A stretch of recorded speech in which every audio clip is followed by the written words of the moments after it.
నేను I'm very happy. నాకు కూడా ఒక కళ, వెంకటేశ్వర స్వామి బాలాజీ మన రాష్ట్రంలో ఉండడం నా అదృష్టంగా భావిస్తున్నా. ఎన్ని కష్టాలు వచ్చినా ఒక్కసారి వెంకటేశ్వర స్వామిని తలుచుకుని సంకల్పం చేసుకుని ముందుకు పోతే అయిపోతుంది. ఈ రోజు ప్రపంచంలోని రిచెస్ట్ గాడ్ ఎవరంటే మన వెంకటేశ్వర స్వామి. ఏ దేవుడు కూడా అంత పవర్ఫుల్ గా లేడు.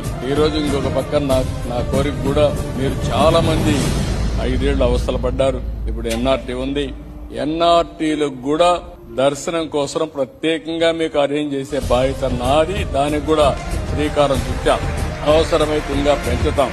ఇంకొక పక్క మీరందరూ కూడా ఆలోచించాల్సింది, ప్రతి ఒక్క దేశంలో వెంకటేశ్వర స్వామి దేవాలయం ఒకటి ఉండాలి. దేశంలో ప్రతి ఒక్క రాజధానిలో ఉండాలి. ఇవన్నీ అనుసంధానం చేసుకుని మనం ముందుకు పోగలిగితే హాస్పిటల్ పోయే పని తగ్గిపోతుంది. వారానికి ఒకసారి వెంకటేశ్వర స్వామి దగ్గరికి పోవడం, తెల్లవారితో నిద్రలేసి ఒకసారి మనం నమ్ముకున్న దేవుడికి మనం ఇది చేసి ముందుకు పోగలిగితే ఇవన్నీ సాధ్యం అవుతాయి.